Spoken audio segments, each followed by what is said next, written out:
Salut les amis et bienvenue dans cette vidéo « Comment réguler son système nerveux ?» Avant de rentrer dans le vif du sujet, je voulais juste vous préciser parce que j'ai plusieurs personnes qui m'ont dit « mais tu parles plus de télépathie, tu parles plus de numérologie ». C'est temporaire, comme vous le savez, certainement je suis en train de créer mon programme de régulation du système nerveux qui s'appelle « Je choisis la vie » qui va sortir là très très bientôt, dans quelques semaines. Et donc, je suis focus là-dessus. C'est pour ça que je ne vous parle plus ni numérologie ni télépathie actuellement, mais ça va revenir. Bon, bref, ce petit point étant fait, on va rentrer directement dans le vif du sujet. Donc, comment réguler son système nerveux ? Déjà, à quoi ça sert de réguler le système nerveux ? Ça serait déjà bien de commencer par là. Simplement, comment résumer ça ? Ça va vous permettre de retrouver un équilibre intérieur, de réduire votre niveau de stress, votre niveau d'anxiété, de revenir dans le moment présent et de retrouver, en fait, pour synthétiser tout ça, de retrouver un état de sécurité intérieure qui va vous permettre de pouvoir vous sentir en sécurité partout, tout le temps, dans toutes les situations et surtout qui va vous permettre de ne pas rester bloqué, parce qu'on est tous, tout le temps, à longueur de journée, des milliers de fois par jour, on est tous challengés par différentes choses et on n'en a même pas conscience parce que justement, notre système nerveux fait bien son job. Et en fait, ce qui se passe, c'est que des fois, on va rester bloqué dans un état, il y a quelque chose qui nous a activé, on va rester bloqué. Mais quand on a un système nerveux régulé, simplement, ça nous permet de ne pas rester bloqué dans un état de stress, d'anxiété ou de figement, mais de revenir rapidement à un état de sécurité une fois que l'insécurité a disparu. Voilà rapidement, très rapidement, à quoi ça va servir. Ça sert à plein d'autres choses, mais si je vous commence à vous faire la liste, honnêtement, la vidéo va durer 3 heures. Et le sujet ici, c'est comment on régule son système nerveux.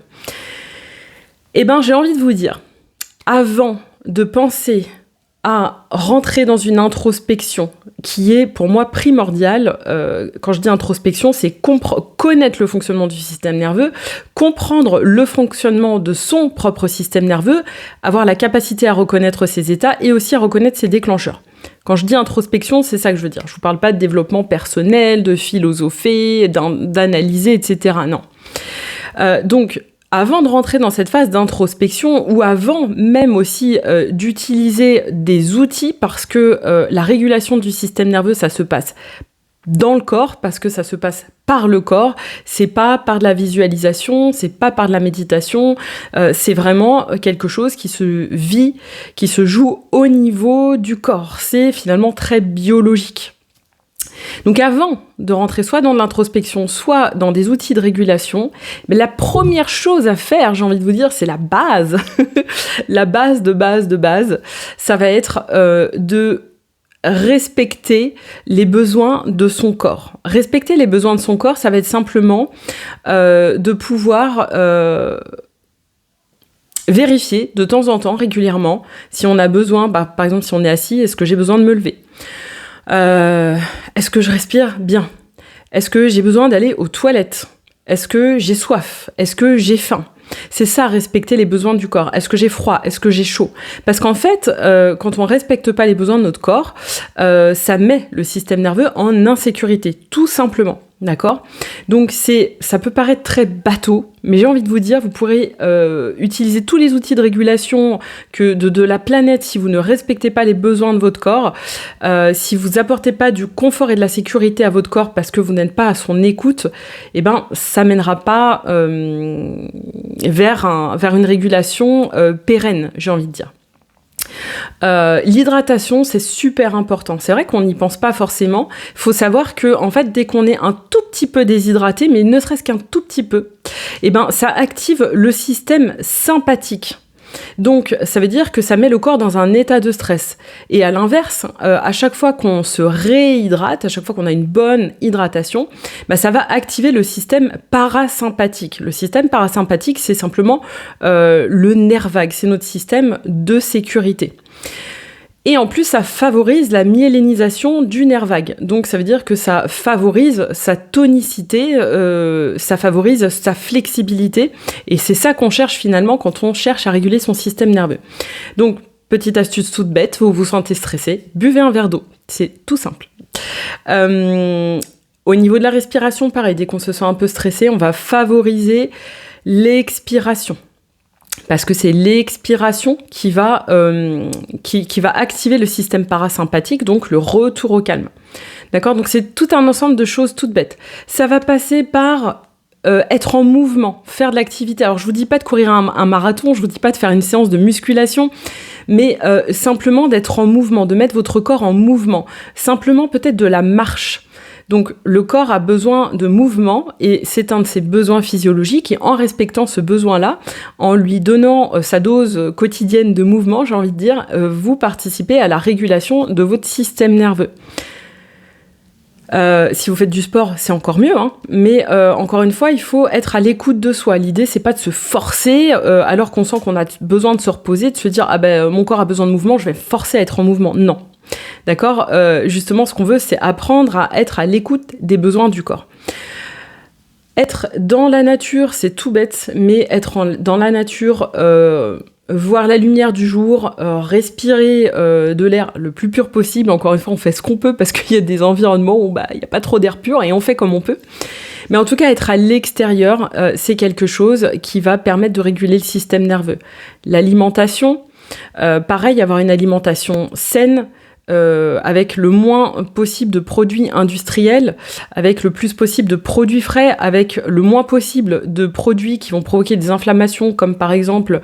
alors je suis pas une pro de l'alimentation, hein, d'accord, voilà, je parle de choses en surface parce que je ne suis pas du tout, c'est pas du tout mon créneau. Mais donc éviter tout ce qui va être inflammatoire, donc par exemple les produits laitiers, tout ce qui va être le sucre, etc. Donc ça veut pas dire qu'il faut totalement les supprimer, ça veut juste dire qu'il faut avoir conscience que tout ça participe à la dérégulation de notre système nerveux. Donc en fait, l'idée, c'est vraiment de vous dire, quand vous voulez réguler votre système nerveux, avant de commencer quoi que ce soit, un programme, des exercices, etc., commencez par votre hygiène de vie. Parce que finalement, la régulation du système nerveux, c'est très contextuel. C'est-à-dire que, comme je vous dis, vous pourrez mettre en place tous les exercices d'introspection, de régulation par le corps, etc. Si vous avez une mauvaise hygiène de vie, malheureusement, ça portera pas ses fruits. Donc c'est ultra, ultra, ultra important. C'est vraiment le retour aux sensations. Et ce fameux retour aux sensations, il n'est pas forcément évident selon l'état dans lequel vous vous trouvez. Et c'est pour ça que la régulation du système nerveux peut prendre du temps. Je m'explique. Je vais prendre deux cas de figure. Le cas de figure où vous êtes très activé en mode sympathique, donc sur la branche sympathique de votre système nerveux, c'est-à-dire vous êtes en mode stress, en mode anxiété. Vous êtes tout le temps dans l'action, vous avez le mental qui tourne en boucle tout le temps, vous êtes tout le temps speed, vous êtes tout le temps à la bourre, c'est tout le temps l'urgence, etc. Il se peut que dans cet état-là, vous ayez développé, c'est possible, une sorte d'hypervigilance du corps où vous allez tout ressentir de manière exacerbée. Parce que comme c'est l'état sympathique qui est hyper activé, il se peut que les ressentis, eux, soient aussi exacerbés. Donc il se peut que vous ressentiez tout, sur le plan sensoriel, il se peut que vous ressentiez tout de manière très forte. À l'inverse, et c'est possible aussi quand on est en état de stress, parce qu'on peut se dissocier de ses ressentis pour essayer de survivre, hein, c'est une possibilité, mais je prends vraiment... Il y a plein d'autres cas de figure, je vais prendre deux extrêmes. L'autre extrême, c'est au contraire, vous êtes activé ce qu'on appelle en dorsal, c'est-à-dire que vous êtes plutôt dans une forme de figement, de paralysie, d'anesthésie, de dissociation, c'est-à-dire que vous n'avez pas d'énergie, vous n'arrivez pas à vous mettre en mouvement, vous procrastinez, vous n'arrivez pas à rentrer dans l'action. Vous vous sentez déprimé, vous avez l'impression que de toute façon les choses n'iront jamais, que ça ne s'arrangera pas. Ça, c'est l'état parasympathique dorsal. Et il se peut justement qu'ici, vous soyez tellement anesthésié parce que votre niveau de stress a été tellement énorme, c'est le cas par exemple dans un burn-out, où on va beaucoup être en dorsal, que vous n'êtes plus du tout connecté à vos ressentis, que vous soyez même plus capable de ressentir les besoins physiologiques de votre corps. C'est-à-dire que c'est possible que vous ne sachiez même pas si vous avez faim, si vous avez soif, si vous avez chaud, si vous avez froid, si vous êtes confortable ou pas dans vos vêtements, parce que vous êtes dans une sorte de dissociation de vos ressentis, mais aussi de vos émotions. C'est souvent le cas. Donc, il faut bien avoir conscience que revenir à ces sensations, si vous êtes par exemple dans un de ces deux extrêmes, ça peut prendre du temps. Et c'est important dans ces cas-là de se détacher de toute forme d'attente, de ne pas chercher à atteindre un résultat, mais simplement de se dire ok, chaque jour j'essaye de me connecter un peu plus à moi, j'essaye de me connecter un peu plus à mon corps et je vois ce qui se passe. Et si ça vient pas, c'est pas grave, parce qu'en fait ce qui compte c'est la répétition. C'est de tenter, autant qu'on peut, de tenter de revenir dans cette écoute de soi.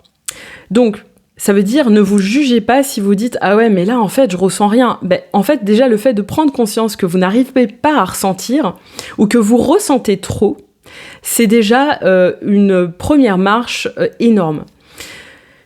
En fait, quand vous allez réguler votre système nerveux petit à petit, et donc là, ça va être intéressant après, bien sûr, en ayant déjà pris soin de votre contexte, de votre hygiène de vie, ça va être intéressant d'utiliser des outils, soit d'introspection, enfin, les deux alliés, hein, d'introspection et de régulation. Mais ça va être intéressant de revenir petit à petit à une vision juste, à une perception juste de vos ressentis. Avoir conscience de ces ressentis, de ce qui se passe à l'intérieur de soi, que ça soit dans le corps ou dans les émotions, ça s'appelle l'interoception. Et en fait, notre interoception, elle va être biaisée en fonction de l'état dans lequel on se trouve, comme vous l'avez compris. Quand on est hyper activé, on va surréagir à tout dans la vie et donc aussi ce qu'on va ressentir, on va y surréagir, c'est-à-dire la moindre petite chose qui va se passer, ça va nous sembler énorme, dans notre corps je parle.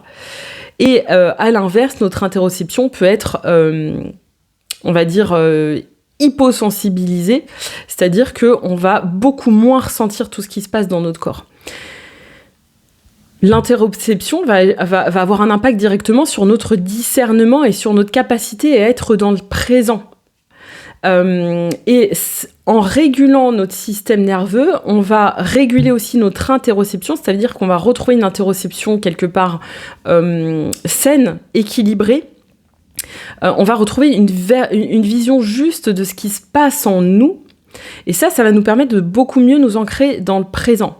Ça va nous permettre d'être réellement connectés à ce qui se passe, mais d'une manière juste, pas dans le trop, pas dans le pas assez, mais d'être vraiment dans la conscience de ce qui se passe réellement dans notre corps à l'instant T.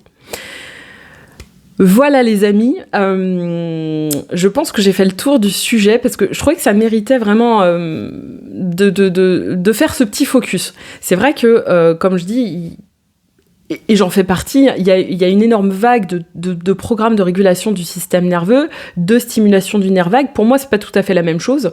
Le résultat finalement attendu est le même, hein, mais réguler son système nerveux et stimuler son nerf vague, c'est pas tout à fait la même chose. Même si globalement ça va réguler le système nerveux. Et c'était important pour moi de faire le point là-dessus, de ne pas tout de suite avoir recours forcément à des outils, mais de se dire ok, déjà là tout de suite, avant de faire un programme, avant de faire une formation, avant d'utiliser des outils, avant d'aller chercher à comprendre mon système nerveux, je vais déjà prendre soin de mon hygiène de vie, je vais déjà tous les jours reprendre l'habitude de me reconnecter à mon corps, à ce qui se passe, à ses sensations, et après, ensuite, je vois.